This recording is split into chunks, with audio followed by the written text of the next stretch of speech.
আসসালামু আলাইকুম প্রিয় শিক্ষার্থীবৃন্দ, আশা করি ভালো আছো। আমরা হাইড্রা পড়ছি। আজকে আমরা হাইড্রার অন্তর্গঠনে এই দুটো বিষয়, একটা হলো মেসোগিলিয়া আর একটা সিলিন্ডার, এই দুটো বিষয়ে আলোচনা করব। সেই সাথে হাইড্রার গ্যাস্ট্রোডার্মাল সেলগুলো আমরা পড়ব। তো প্রথমেই আমরা শুরু করি যে হাইড্রার সিলিন্ডার নিয়ে। আমরা এখানে হাইড্রার একটা লম্ব সেল রাখছি, তোমরা লক্ষ্য করছো, এবং এখানে একটা প্রস্থ সেল। এটাকে আমরা কি বলবো? Longitudinal section. আর এটাকে বলি আমরা ট্রান্সভার্স সেকশন, অর্থাৎ এটা লম্ব সেল, এটা প্রস্থ সেল। তো লম্ব সেলের দেখো যে মাঝখানে যে ক্যাভিটিটা আছে হাইড্রার, তার উপরে মুখছিদ্র, হাইপোস্টোর, এই একক ক্যাভিটি হাইড্রার, কিন্তু এই জায়গাটা আর কোনো ফাঁকা জায়গা নেই, যেটা আমাদের সিলিন্ডার থাকে।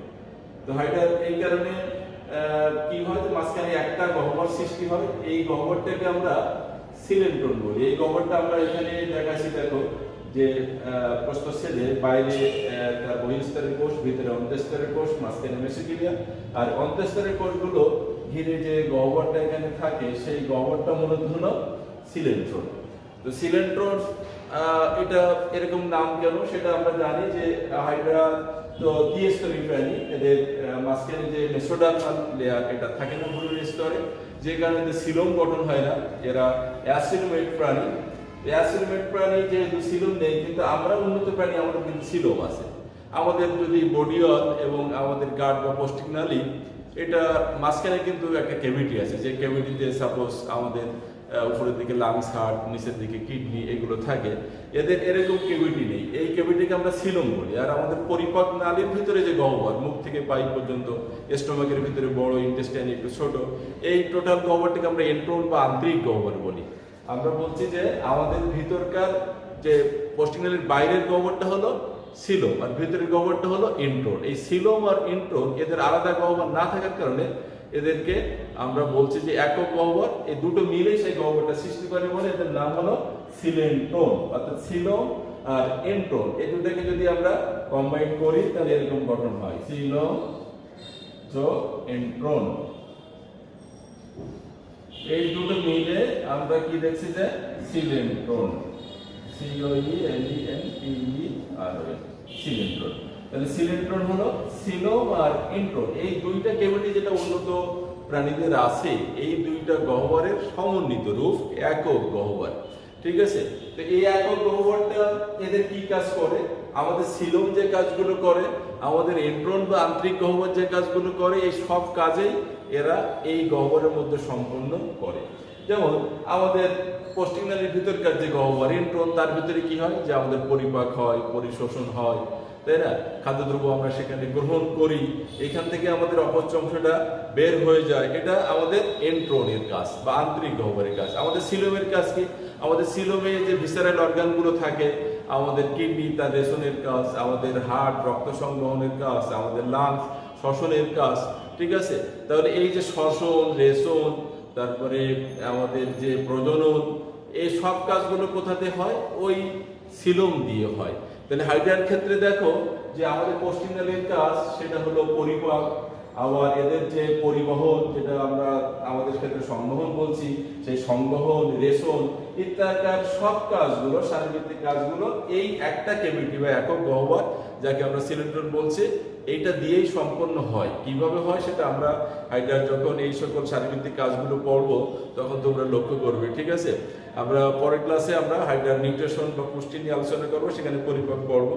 তো খেয়াল করো, যেহেতু এই গহ্বর অর্থাৎ সিলিন্ডারের মধ্যে হাইড্রার পরিপাক হয়, পরিশোষণ হয়, আত্মীকরণ হয়, পরিবহনের কাজ হয়, রেশনের কাজ হয়, এই জন্য এই গহ্বরটাকে ইংরেজিতে বলি আমরা গ্যাস্ট্রোভাস্কুলার ক্যাভিটি, অর্থাৎ ভাস্কুলার সিস্টেম যা যা আছে তার সব কাজ, আবার গ্যাস্ট্রো অর্থাৎ গ্যাস্ট্রিক থেকে পৌষ্টিক নালীর সম্পর্কিত সকল কাজ। ঠিক আছে? তো বাংলায় এটাকে আমরা কি বলি, যেটা পরিপাক, পরিবহন, রেশন, সংবহন ইত্যাদি কাজ করে। সংক্ষেপে বলি আমরা যে সিলিন্ড্রন হলো হাইড্রার পরিপাক পরিবহন গহ্বর, বা ইংরেজিতে কি বলি, এটা গ্যাস্ট্রোভাস্কুলার ক্যাভিটি। ঠিক আছে?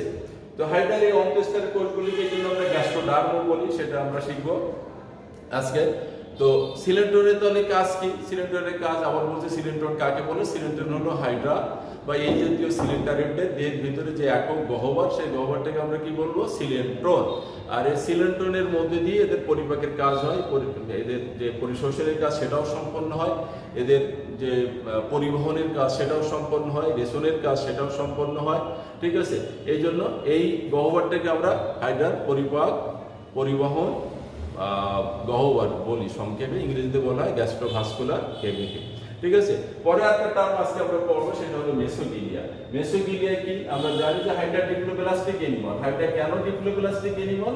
যে হাইড্রার ভ্রূণ অবস্থায় দুইটা স্তর সৃষ্টি হয়, ভ্রূণ স্তর, যেটা আমাদের মতো উন্নত প্রাণীতে কয়টা স্তর সৃষ্টি হয়? 3টা স্তর সৃষ্টি হয়।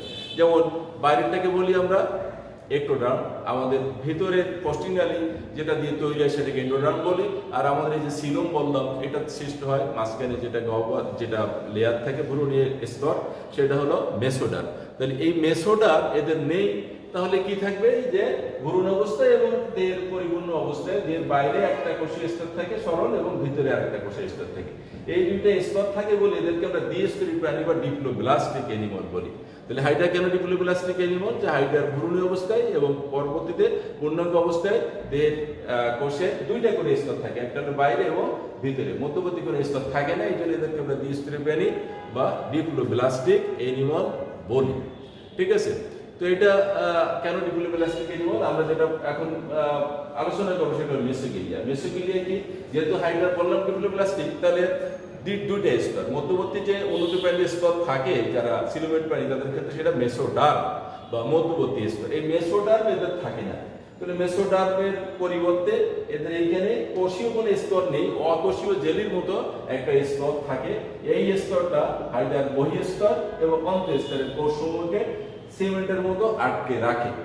এই অংশটা যেটা হাইড্রার দেহের সবখানে বিস্তৃত, এটাকে আমরা কি বলছি? মেসোগিলিয়া বলি। তো মেসোগিলিয়া আসলে কি? মেসোগিলিয়া হলো যে হাইড্রার বহিঃস্তর এবং অন্তঃস্তরের কোষগুলোর মাঝে যে অকোষীয় জেলের মতো স্তর থাকে, যে অকোষীয় জেলের মতো স্তর কি করে? হাইড্রার বহিঃস্তর এবং অন্তঃস্তরের কোষগুলোকে আটকে রাখে সিমেন্টের মতো। ওই অকোষীয় স্তরের কি বলবো আমরা? মেসোগিলিয়া। ঠিক আছে, মেসোগিলিয়াটা তাহলে কি বিবর্তনিক ধারা? এটা প্রিমিটিভ ফেজ মেসোডার্মের, অর্থাৎ পরবর্তীতে এই মেসোগিলিয়া মেসোডার্মে পরিণত হয় এর থেকে উন্নত প্রাণীগুলোর ক্ষেত্রে। তো এই মেসোগিলিয়ার কি কাজ আছে? মেসোগিলিয়াতে বললাম যে দুইটা কোষ স্তর, একটা হলো বাইরের স্তর এবং ভিতরের স্তরের কোষগুলোকে আটকে রাখছে। আর কি কাজ করে? আমরা যখন বহিঃস্তরের কোষ পড়ছিলাম তখন কিছু দেখছিলাম, এখানে আমি মেসোগিলিয়াতে দেখাইছি, দেখো যে কিছু নিউরন বা নার্ভ সেল এখানে আছে। এই নিউরন বা নার্ভ সেলগুলো কিন্তু কোনো এটা অন্তঃস্তরের কোষও নেই, আবার বহিঃস্তরের কোষও নেই, আমরা দেখছিলাম। তাহলে এর থাকে কোথায়? এটা কিন্তু মেসোগিলিয়া দিয়ে থাকে, এবং মেসোগিলিয়াতে অবস্থা। আর মেসোগিলিয়া থেকে কি করে? যে বহিঃস্তরের কোষ, যেমন এখানে আমরা দেখছি একটা সেন্সরি সেল আছে, এই যে সংবেদী কোষ এখানে একটা আছে, এই সংবেদী কোষের সাথে এটা কি থাকে? সংযুক্ত থাকে। ঠিক আছে, সংযুক্ত থাকে। তো তাহলে এই স্নায়ু কোষগুলো যা বহিঃস্তর এবং অন্তঃস্তরের সংবেদী কোষগুলো সংযুক্ত থাকে, স্নায়ু উদ্দীপনাগুলো রিসিভ করে বা স্নায়ু উদ্দীপনা সৃষ্টি করে। ঠিক আছে, এই কোষগুলোর অবস্থানটা কোথায়? মেসোগিলিয়া। তাহলে আমরা মেসোগিলিয়া একটা কাজ বলতে পারি যে মেসোগিলিয়া হলো যে হাইড্রা স্নায়ু কোষগুলোকে ধারণ করে, এবং এই স্নায়ু কোষগুলোর পরিপ্রেক্ষিতে হাইড্রা তাদের যে বাইরের পরিবেশ থেকে আমাদের কেন্দ্রীয় স্নায়ুতন্ত্রের মতো বিভিন্ন উদ্দীপনা গ্রহণ এবং সেই অনুযায়ী প্রতিবেদন সৃষ্টি করতে পারে। তাহলে কোষগুলো যদি মেসোগিলিয়াতে থাকে, মেসোগিলিয়ায় এই প্রতিবেদন বা সেন্সেশন গ্রহণ করার কাজটা এই মেসোগিলিয়াতেই হয়। ঠিক আছে, তো গেল মেসোগিলিয়া। এরপরে আমরা আজকে যে জিনিসটা পড়বো সেটা হলো গ্যাস্ট্রোডার্মিস, অর্থাৎ গ্যাস্ট্রোডার্মাল সেলগুলো। গ্যাস্ট্রোডার্মাল সেল, এটাকে আমরা এন্ডোডার্মাল সেলও বলতে পারি। হাইড্রার বাংলা কি বলবে? যেটা অন্তঃত্বক বা অন্তঃস্তরের কোষসমূহ। আমরা বহিঃস্তরে 7টা কোষ পড়েছিলাম, আমাদের মনে আছে যে ওই 7টা কোষ কি কি ছিল? যে পুষ্টি, পেশি আবরণী কোষ, যেগুলো ম্যাক্সিমাম থাকে, এবং তার ফাঁকে কি থাকে? ইন্টারস্টিশিয়াল কোষ থাকে, আর কি থাকে? সেঞ্চুরি কোষ থাকে, গ্রন্থি কোষ থাকে, তারপরে সেখানে জনন কোষ দেখছিলাম বহিঃস্তরে। আর একটা কোষ ছিল নিউরোসাইট, স্পেশালাইজড কোষ, আমরা একটা আলাদা ক্লাসে সেটা পড়ছি। ওই নিউরোসাইট বা নিউরোবেলাস কোষ, ঠিক আছে, যেটা আত্মরক্ষা ও প্রতিরক্ষার কাজ করে। তো ওই দুইটা কোষ, অর্থাৎ ওই নিউরোসাইট আর নিউরোবেলাস কোষ এবং জনন কোষ, এটা অন্তঃস্তরে থাকে না। যদি অন্তঃস্তরে কিন্তু 7টা থেকে 5টা বাদ দিলে, 2টা বাদ দিলে আর 5 ধরনের কোষ আমরা পাই। সেটা দেখো যে নাম্বার 1, এই যে অধিকাংশ কোষগুলো লম্বাটে, এই লম্বাটে কোষগুলো মিলে যে স্তর সৃষ্টি করছে সেটা হলো অন্তঃস্তর। এই অন্তঃস্তরের এই লম্বাটে কোষগুলোকে আমরা একসাথে কি লক্ষ্য করছি যে এরা আবরণ সৃষ্টি করছে। ঠিক আছে, এদের কিন্তু মাসকুলার অ্যাক্টিভিটি আছে, তো সংকোচন প্রসারণ হওয়ার জন্য এখানে দেখো যে লম্বালম্বী এবং এর গোড়া দিয়ে আড়াআড়ি মায়োনিন সূত্র আছে, এগুলো হলো মায়োনিন সূত্র। এই যে আমি লম্বালম্বী আছি এবং এখানে আড়াআড়িও আছে। এই মায়োনিন সূত্রগুলো থাকার কারণে হাইড্রার এই অন্তঃস্তরের কোষগুলো এইভাবে সংকুচিত হয়ে যেতে পারে, আবার প্রসারিত হতে পারে। যে পরিপ্রেক্ষিতে কি হতে পারে যে হাইড্রা তার পরিধির দিকটা বেড়ে যেতে পারে, আবার সরু লম্বা হয়ে যেতে পারে। ঠিক আছে, তা দেহের এই সংকোচন প্রসারণ এই কোষগুলোর উপরও বহিঃস্তরের মতো নির্ভর করে। তো যেহেতু এটা এই সংকোচন প্রসারণ ক্ষম কোষ, তাহলে এদেরকে আমরা পেশি কোষ বলবো। আবার আবরণ সৃষ্টি করছে, এজন্য আবরণী কোষ। তো এই পেশি আবরণী কোষ যেটা বহিঃস্তরের কোষও আমরা পড়ছিলাম, তো এদেরকেও আমরা পেশি আবরণী কোষ বলবো। আর সেই সাথে কিন্তু আরেকটা কথা বলবো যে এদের যে মূল কাজ, সেই কাজটা কিন্তু বহিঃস্তরের কোষে ছিল না। সেই কাজটা হলো যে খাদ্যের গ্রহণ বা পরিপাক, খাদ্যের থেকে পুষ্টি গ্রহণের যে প্রক্রিয়াগুলো আছে নিউট্রিশনের, সেই প্রক্রিয়াগুলোর সাথে এই বহিঃস্তরের কোষগুলো জড়িত। এই জন্য এদেরকে আমরা পুষ্টি কোষ বা নিউট্রিটিভ সেল বলি। তাহলে যদি এই তিনটা বিষয়কে কম্বাইন্ডে বলি, তাহলে প্রত্যেকটা কোষকে আমরা কি বলবো যে হাইড্রা এটা হলো পুষ্টি পেশি আবরণী কোষ, তাই তো? Nutritive musculo epithelial cell, nutritive musculo epithelial cell. তো নিউট্রিটিভ মাস্কুলো এপিথেলিয়াল সেলগুলো আমরা আবার তিন ভাগে ভাগ করতে পারি। দেখো যে একটা হলো এখানে আমরা বলছি যে সিলিয়া যুক্ত কোষ। এই যে কোষের বাইরের দিকে ওই পুষ্টি পেশি আবরণী কোষগুলোর বাইরের দিকে যদি একদম ছোট ছোট রোমের মতো গঠন থাকে, এগুলিকে আমরা সিলিয়া বলি। ঠিক আছে, এই সিলিয়া যদি থাকে তাহলে কি হবে, সেটা সিলিয়া যুক্ত আবরণী কোষ। সিলিয়াগুলো কি করে, এই সিলিয়া যুক্ত পানির আলোড়ন সৃষ্টি করতে পারে সিলিন্ডারের মধ্যে।